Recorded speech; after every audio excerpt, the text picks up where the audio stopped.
Hey everybody, and welcome to the latest HorrorMaker podcast, where we speak to the great and the good of the independent horror filmmaking scene about their life, careers, hopes, fears, all that stuff that goes along the way as they make their nightmares come true for a new audience. Now, on today's show, we are joined by the sensational MJ Dixon, who has been generating incredibly ambitious and often interlinked movies over the last few years. Welcome onto the show, MJ. Thank you very much for having me, Pat. Nice to be here. Well, it's very, very good to have you here.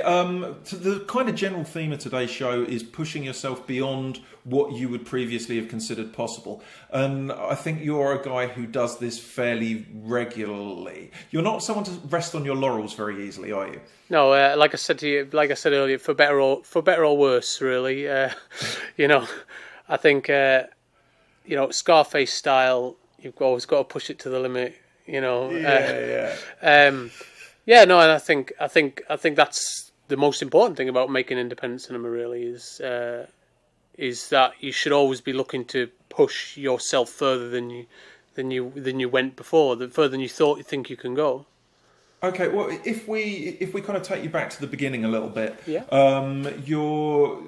I think, am I right in saying that your first feature's never quite been released or was never completed? Is it Creepsville, yeah. Or is that something you don't want to talk about? No, we can talk about it. We'll keep it brief. My very first feature was, in a way, too ambitious, I think. Right. But it was because it was absolutely no budget. I think when I worked out how much I'd spent on university tuition versus borrowing their equipment to shoot it, the budget would come out at £1.47 if I factored that cost in. And everything else was kind of, we built it with stuff we had, and it was actors looking for some experience and things like that. And we were all just, most of the crew were just fresh out of university and just wanted to go and make something. So I actually had the biggest crew I've ever had on that film. I think it was about... What sort of size crew are we talking about? About 25 people at one point, I think. Oh, bloody hell, yeah. Right, okay. It was too much. But I think it was a little overly ambitious. I mean, the whole thing was in the can, but of course, because it wasn't a paid project and there were so many people involved, and at that point, I really was just writer and director. Okay. So I wrote it, gave the script, handed the script over to various people, and then I was just there directing on the day. And I think that was the film's biggest mistake, because a lot of it came to rely on other people doing the work for free. Right. I hope this will come up later on, I imagine.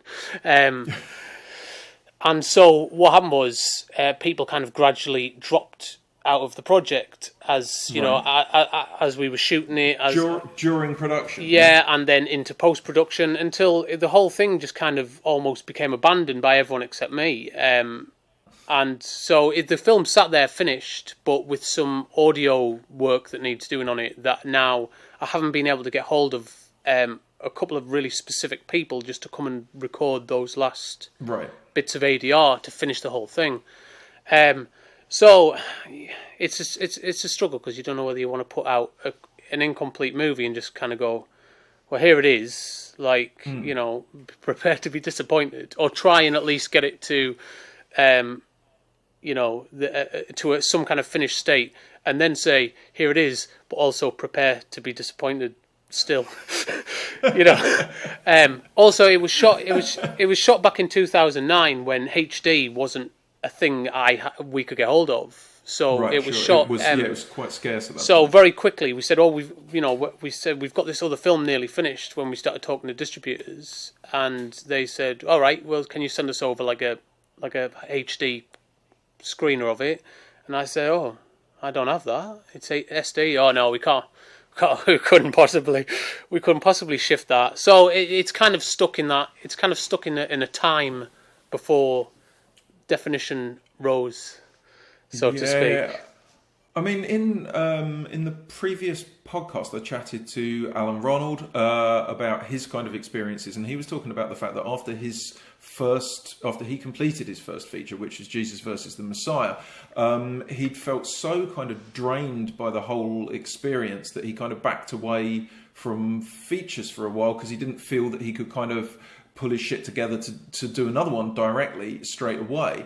Now, in your case, if you had that, what sounds like not an ideal experience on your first feature, and if you went all that way and then it's kind of sat there and almost complete and not complete, how much did it take to pull it out of you to go, oh no, I'm going to go around the park again? You know, we're going to actually embark on something else. Well, it was a bit of a weird situation for me because, like I say, because I was used to doing quite a lot on my films. I used to shoot them and do the sound and and direct and write, and then suddenly to go down to just being director and then leaving that up to someone else, I was kind of sat on my arse doing nothing, and so I needed something to fill the time. So I pulled out an old script that I wrote back in 2005 called Slasher House, and just started kind of reworking it and doing some design stuff for it. And I really, while I was waiting for this film to be cut, literally I was in the studio and we were waiting, rendering times would take a good 2 hours for a 5 minute, So I'm just sat there sketching, waiting for these render times to be done, and whilst that was going on, I thought I have to go make this now. This is the thing. So I thought, well, I don't want to wait, however long it is, 18 months, which was what I was told. It'll be 18 months before this is ready. I thought, I'm not waiting 18 months to go and make another film. So I thought, right, I'm doing this. I'm going to go and do this. So that's kind of how it came about.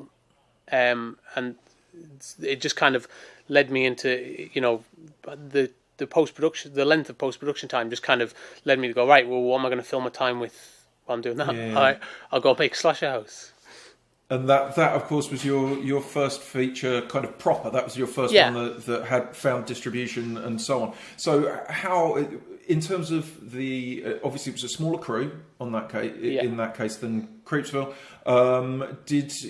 In other ways, was it more or less ambitious? I mean, were you kind of scaling down some of the stuff, or were you still pushing out, despite the fact that you'd kind of had a smaller and more mobile crew? Well, in some ways, I think that that should have been the first film I did because it was a much more contained film. But then again, the general scope of it is much more ambitious in terms of characters, in terms of practical effects, and in terms of all that. I don't know whether I would have been able to pull that off. But the crew was much smaller. We originally had a bigger crew, but we couldn't find a location in the UK. And so eventually we had to fly. We had to travel over to the Isle of Man, but that meant that we had to pay to get everyone, all the crew there. And so we went from a crew of about 15 people down to 5, and we started picking actors based on, okay, you're an actor, but what else can you do? Because if you can fill some of these spaces, I'm going to put you in this van and take you to the Isle of, and that's kind of what it became really. And we were very lucky that we got kind of a series of multi-talented people who, Welly, who plays Corbin in the film, he also built almost every prop that you see in that film. Wow! While we were there, so he was down in this workshop,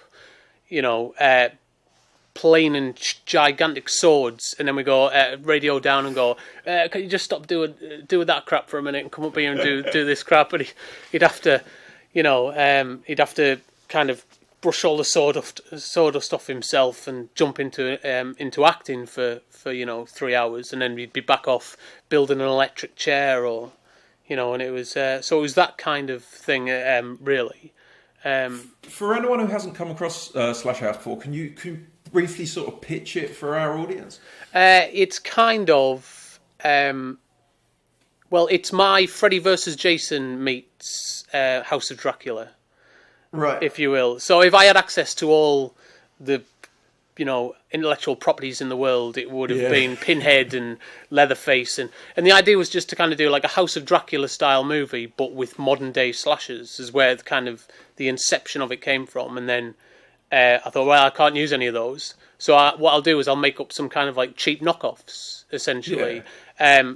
And so what I did is I just started going back through all my kind of old scripts and short films and started kind of cherry picking characters from there. And then we invented a new one, which was Nathan, who is the main character in Hollower, who ended up having his own movie eventually. But yeah, so that's kind of really how it came about. And then it made sense that who was going to fight all these people was a teenage girl.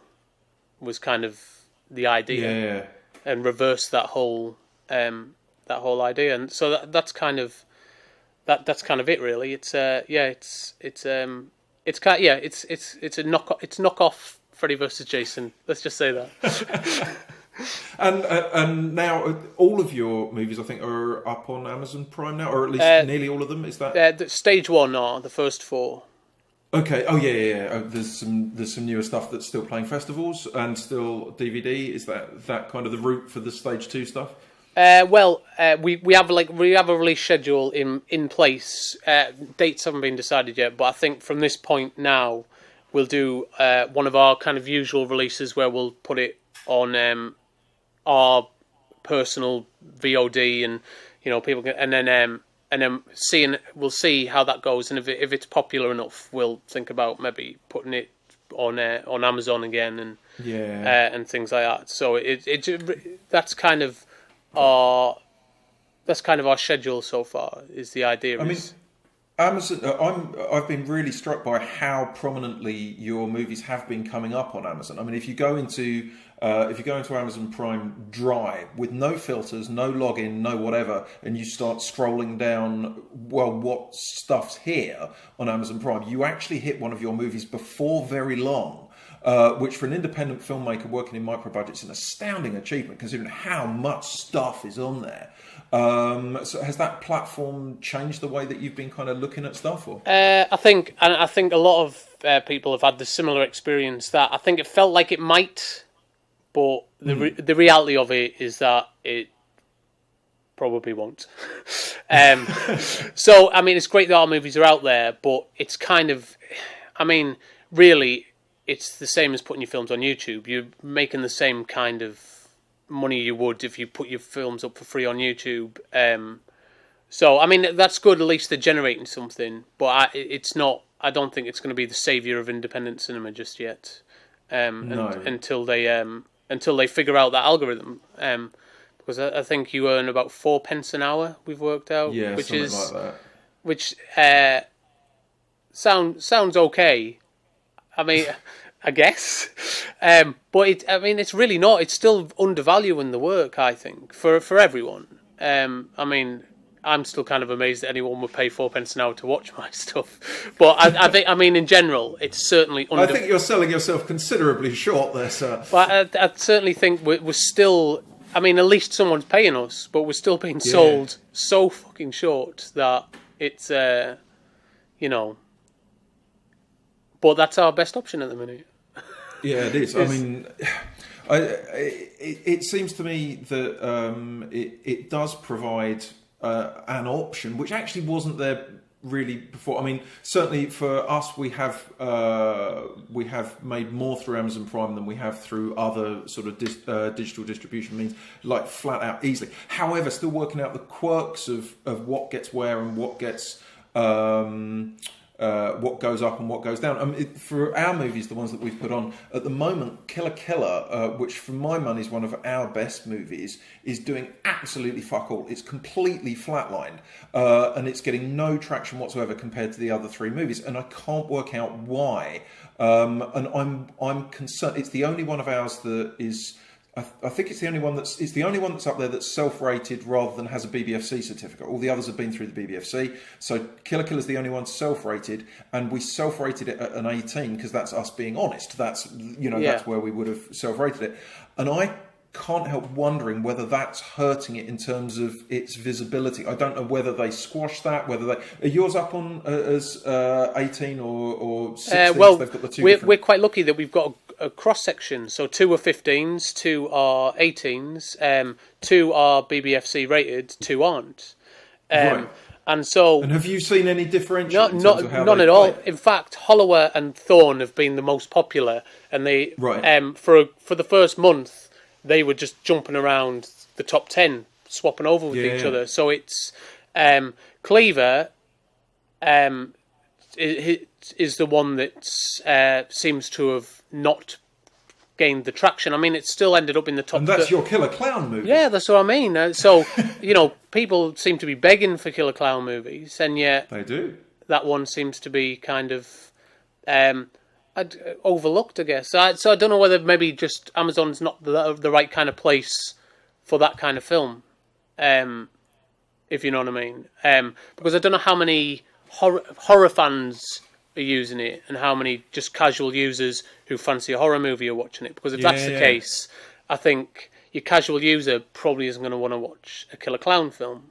Because that's how it works. It's why Arachnophobia failed in the 90s, is because the casual cinema goer does not want to go watch a film about killer spiders, while your horror fans, the fools, do. But they're not less likely to go to a mainstream cinema. They're going to watch it in a video shop, if you know what I mean.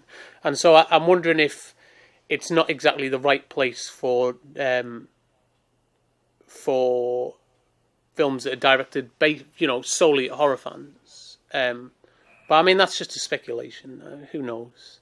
It's very hard to. I mean, as I say, a Killer's doing, I think, under a quarter as much streaming as something like Trash House, which was shot many years beforehand, is much, visibly lower budget. Visibly, Trash House has an awful lot. Yeah, I just don't get it. I don't get why one movie outperforms another. Whether it all goes on artwork, whether it goes on, I don't know. It's early days yet, and so we're still. Well, it doesn't seem to work on reviews because the top films on there currently are being berated, like 1 star, 1 star, 1 star, 1 star, and I think, well, how are they staying that high up then? So people must still be watching these. People aren't taking any notice of the reviews. No, it's very. It's a thing that I cannot figure out, and I mean, I spend day in, day out trying to figure out some kind of algorithm to this, and there just doesn't seem to be one. How do you cope with negative reviews? I mean, as you said, the digital distribution has introduced your work to a larger audience and possibly a less discerning audience. I mean, previously, if people had gone to watch your stuff, it's because they were actively searching for independent horror that would be doing something new. Whereas now you might inadvertently end up in the living room. Your work may end up in the living room. No, it's quite possible. I could end up there. Watch out. But it might end up in the living room of someone who really wasn't expecting that kind of a cinematic experience. How do the reviews? I mean, is it water off a duck's back, or do you let them get to you? I think I was quite lucky in that on the day Slash House came out. So you have to remember that I hadn't really put anything of my work out in the public sphere. All my kind of feedback had come from a general internet audience, mostly people who knew me, some people who kind of knew people who knew me. So this was the first time my film had ever gone out into any kind of public auditorium, so to speak. The day it came out, and some guy followed the film around the internet, and any way he could write a response, wrote, "This film is nothing like the Blair Witch, pure shit." It killed the day for me. What probably should have been the most enjoyable day and it really just killed the day for me because how could you argue with that? I was like, I suppose it's nothing like the Blair Witch, but he seemed really hung up on the fact that because it was an independent film, it should be like the Blair Witch, and he couldn't understand why it was just a narrative movie, a narrative movie, not found footage, and why it didn't look like, like a glossy Hollywood film. He was really confused by it, and so that made him angry. And so from that day on, I kind of went, right, well, so this is what's going to happen now. So I mean, it still stings me a little bit when I get that 1-star review that just goes shit. I go, oh. Yeah. But you take it. I'm ready for it now. So it's so I put it out and I just expect that. And then sometimes you'll get something nice. Sometimes people say something nice. Sometimes they're just indifferent, which is okay. I don't mind indifference. I can take indifference. What do you think of my movie? Meh. Good. Now get out of here. That's fine. I can meh all you want. I think the first, it was actually utter shit, was my first ever 2-word review where it just said utter shit, and that arrived on my birthday. It was just one of those, it was like the birthday, the first time I had a birthday after my first film had come out, and it was like, log onto the internet, happy birthday, happy birthday, happy birthday. Your film has received a review. Utter shit. It's, oh, there we Thank go. you. That sort of Thank you, birthday gods. Yeah. But you do build up a second skin to it. I think you have to, and like, in some ways, I don't know why people would like our stuff anyway. So I kind of half expect that, because like, I mean, I understand what it is. It's cheaply made, kind of, stupid genre fluff a lot of the time. So I don't expect it to transcend that, and so I don't expect people to view it as more than that a lot of the time. I mean, I know some people do, and they're the people who keep us making movies. Some people who kind of see through, push their way through the cling film of shit on top and go, oh, all right, yeah, no, there's some decent ideas in here. But I mean, once again, you're selling yourself short, man. I mean, I think, again, for the micro-budget stuff, and you said that your stuff doesn't look like sort of high-budget cinema. I think a lot of the time your stuff does come close to looking high-budget cinema, which I think is something that's quite unique amongst micro-budget filmmaking. I mean, you've got a very, very strong visual palette. Anybody who's never seen one of MJ's movies, have a look online for some of the sort of screen grabs from them and whatever, and look at the use of lighting and all that sort of stuff. I mean, I think your movies do look cool in a way that a lot of kind of lower budget stuff doesn't always. How big a part of your overall game plan was developing that visual style that you've got? Well, I mean, it's always been a thing, especially, I mean, your best weapon, whenever you're, I'm sure I've talked to you about this in length, when we did Lucy Sweet, but your biggest weapon on any low budget film set is lighting it well.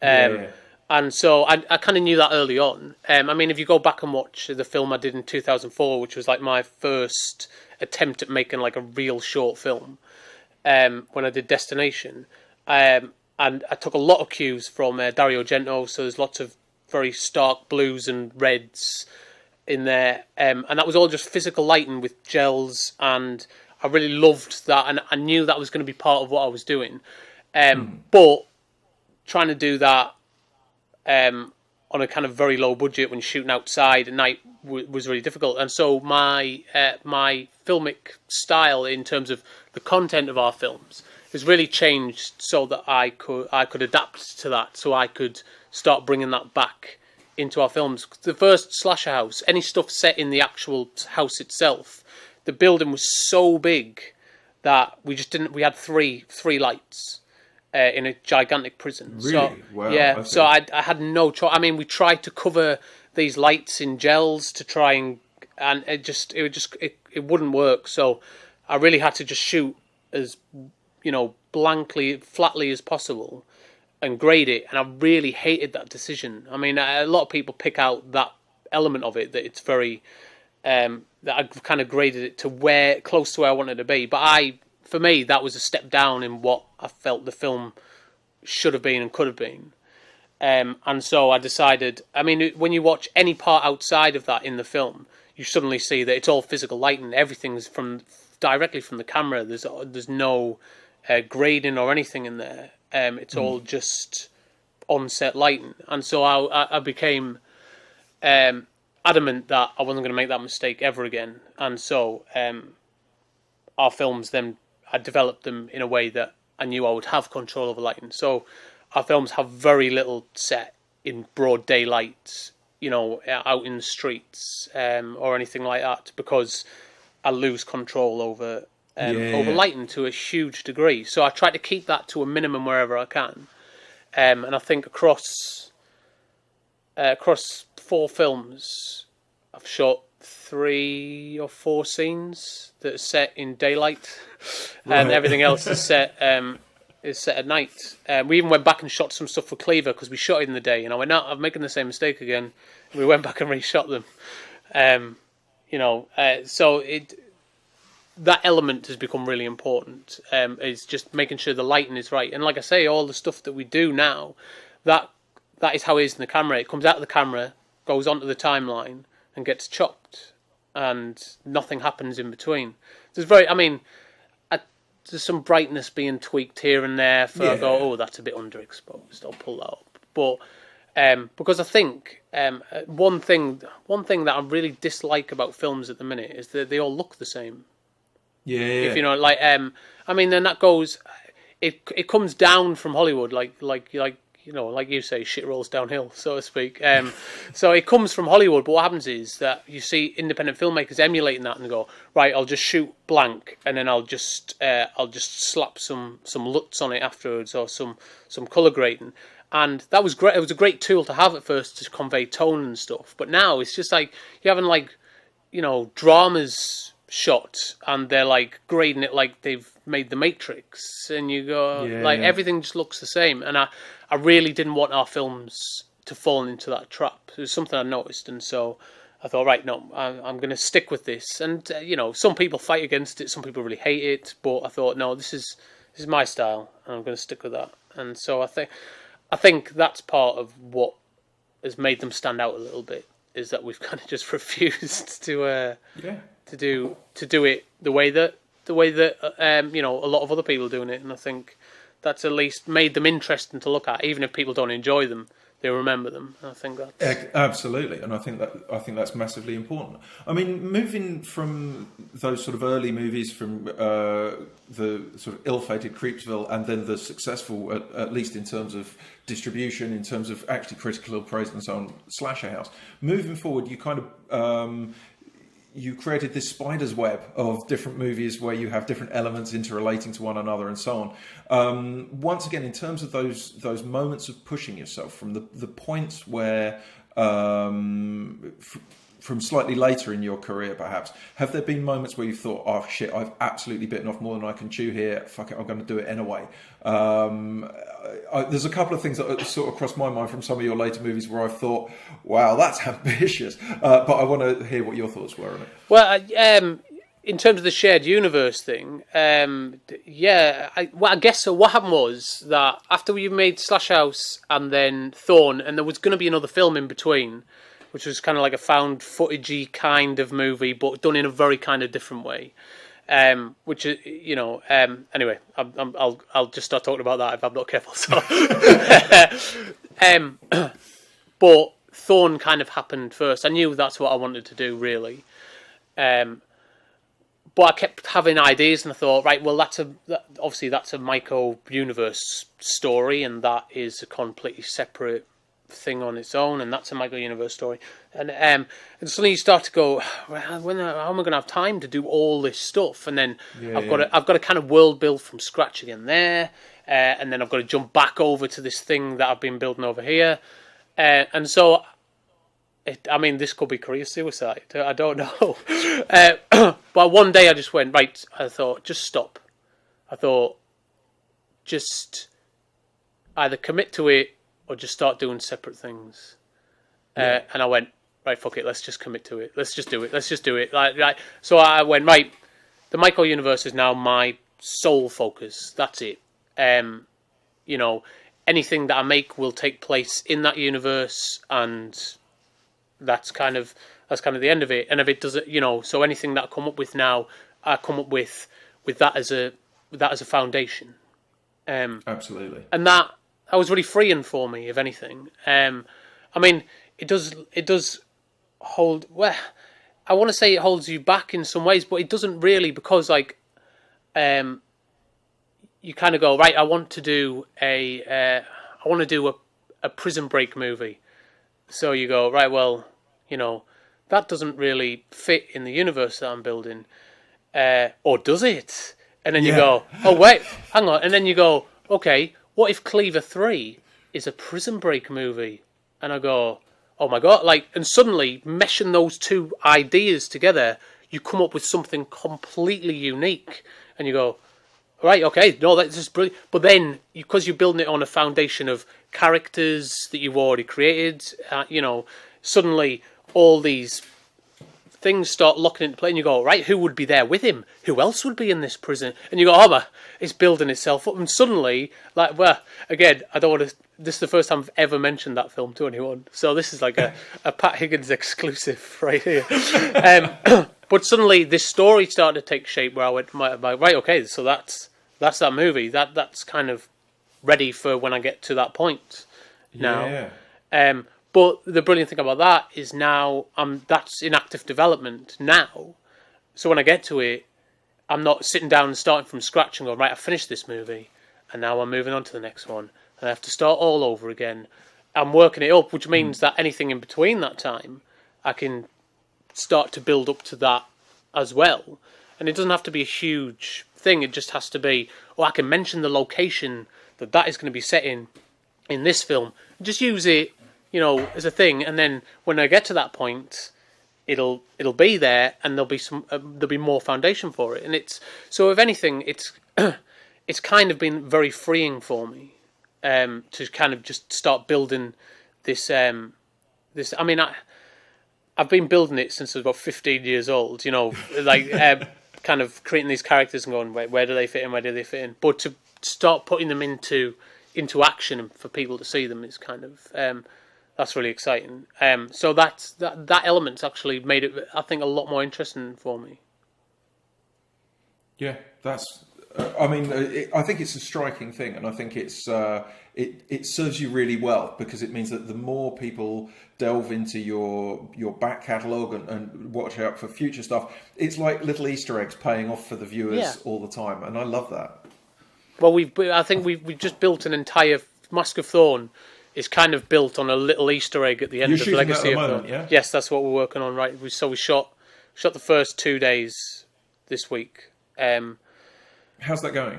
It's going well. We've got a really, really good cast, because you know how difficult it is to get a good cast.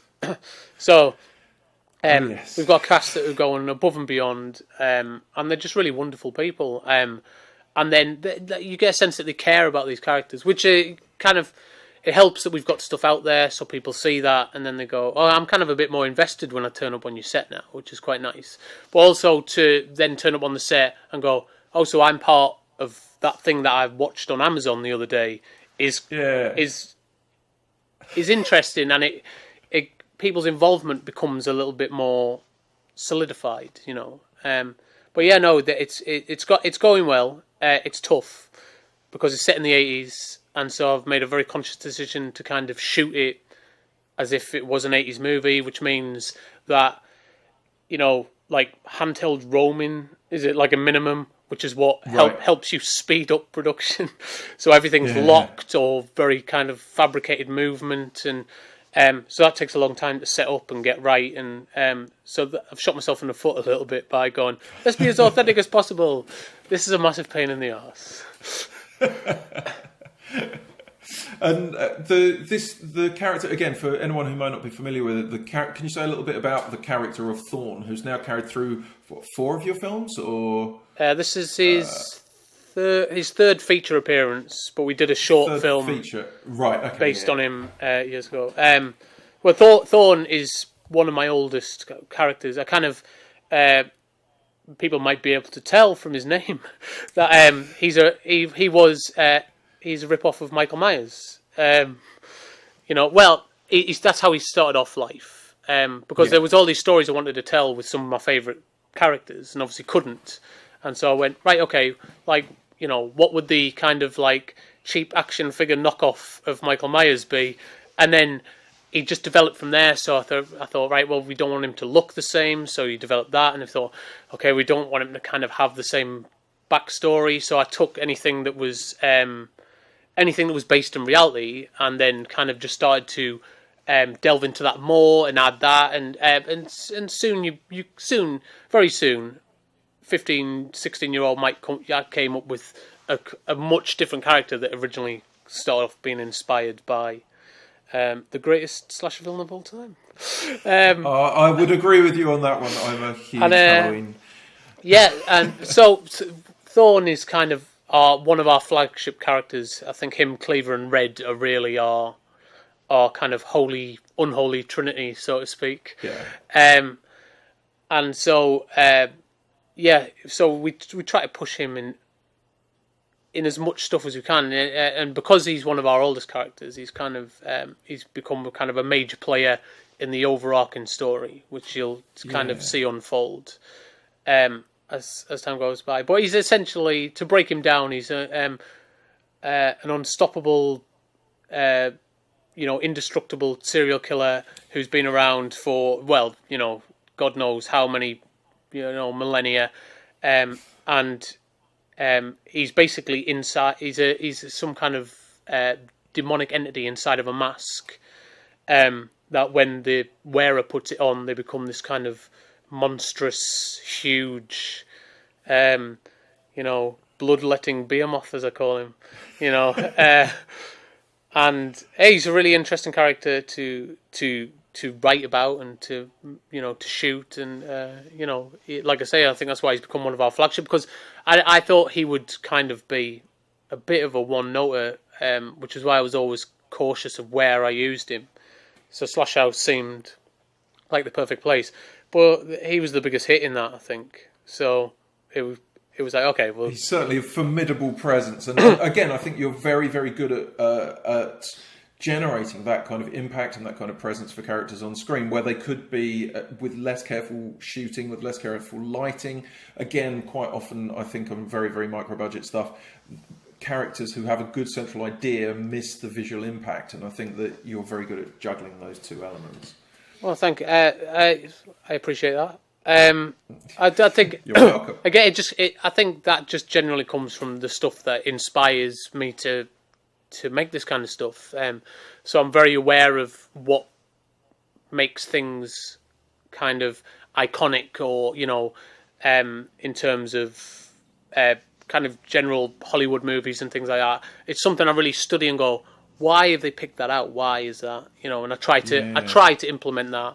I don't know how successful I am, but I try to implement that back into what we do. So I try to give each film kind of iconic moments and iconic characters, and and just try to give something. So even if people are kind of watching it in passing, they'll come away remembering, oh, I don't really remember it very well. Oh, there's this big guy who was cool.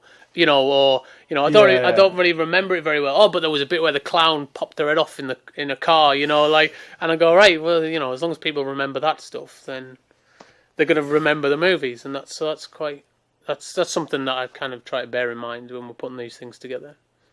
Totally. You're, funnily enough, on a previous show, probably the last show, depending on what order they go up in, but on a previous show, director Al Ronald recommended you actually as an independent filmmaker that people should check out. Now, in that spirit, have you got a recommendation for an independent film or an independent filmmaker that the audience may not have come across that you'd like to share with them now? Well, I'm going to quickly swing around and make a U-turn, because I did. Now that I've known that it's Al who's recommended me, which also, if you should check out Al's work as well. He's a very talented guy, as well as your own, and Jim. Obviously, I like Jim Eves. I think you three should just get a mention in every show. Thank you. But we'll get Jim on the show at some point. No, you definitely should. He's a very, very interesting man. He's been doing this longer than I have. Yeah. Bloody hell. So I think they're quite new filmmakers, so it's difficult to tell you to go and look at their catalogue. But they do have a film coming out very, very shortly. Pablo Raybould and Ben Manning have a film called The Snarling, which I think you may have seen. It premiered at Horror on Sea, or it screened at Horror on Sea a couple of years back. But they're fantastic guys, and it's a great film, and it's for new filmmakers, it's quite the achievement, really. I think it's certainly well worth checking out. Can you set that movie up a little bit? What kind of what can the audience expect from that? It is. It's a werewolf movie, set on a film set. So the basic premise is that this kind of lovey-dovey diva actor turns up, and he's a bit of a dick, and he kind of keeps disappearing, and so they employ. It so happens that one of the local idiots who drinks in the pub looks exactly like him, and so they employ him as a kind of stand-in for this guy. But there's also a werewolf. One of the people involved in this film is a werewolf who's picking off, people one by one, and so they kind of all get caught up in this. This kind of, it's a bit slapstick. It's and it's just hugely entertaining, and it's something. I mean, I'm not sure how much they made it for. I mean, it looks very expensive, and it's the kind of thing you don't really see at this kind of level of independent filmmaking. It's just a very, very good film, and it's one that's really stood out to me over the last couple of years. But I'd go amiss if I didn't also mention Jason Impey. If you like your kind of exploitational schlock horror, he has a gigantic body of work both on Amazon and on Vimeo currently that he's promoting that you should really check out. I think I love it, but I think for a lot of people it might be an acquired taste. But it's certainly well worth checking out. If you strong taste in some cases. Yes, absolutely. I think he'd say it himself. Like I say, it's exploitation. It's very exploitational cinema. But he's a very prolific filmmaker. I think he's ping-ponged around through kind of genres and sub-genres, and he's veered off in some very strange directions over the course of the last decade or so, isn't he? Yeah, and it's just I think it's a bit of a shame that if anyone's into independent horror, they haven't come across his work. I think it's something that should be sought out. So there's a whole plethora of recommendations for you, right? Fantastic. So there's the Snarling, and I think in the case of Jason's work, you can probably, if you put Jason Impey into I don't know if his stuff's up on Amazon, but there's some of his stuff's now up on Amazon, I think, and on his Vimeo channel. There's so much stuff. You absolutely make a weekend of it. Yeah.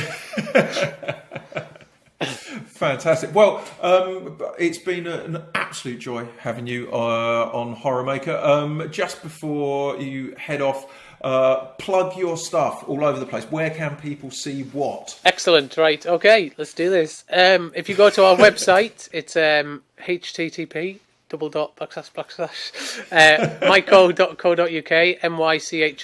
mycho.co.uk. You can find all our stuff there. So you can get DVDs and you can download the films there. Amongst other stuff, we do T-shirts. There's comic books now. Issue 1 came out with it was exclusive to Slash House 2 backers. So issue 2, the plan is for that to be around kind of June, July time. Fantastic. And then our stuff's on the first 4 films: Slash House, Legacy of Thorn, Cleaver, and Hollower are all on Amazon in the US, Japan, Germany, UK at the minute. Some of those may vary. I can't remember exactly.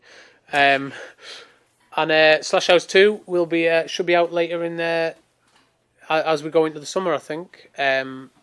So that's playing festivals at the moment, isn't it? I certainly saw that at Horror on Sea. It's bouncing around, doing its thing, fighting with distributors, etc. It's doing all that stuff and more.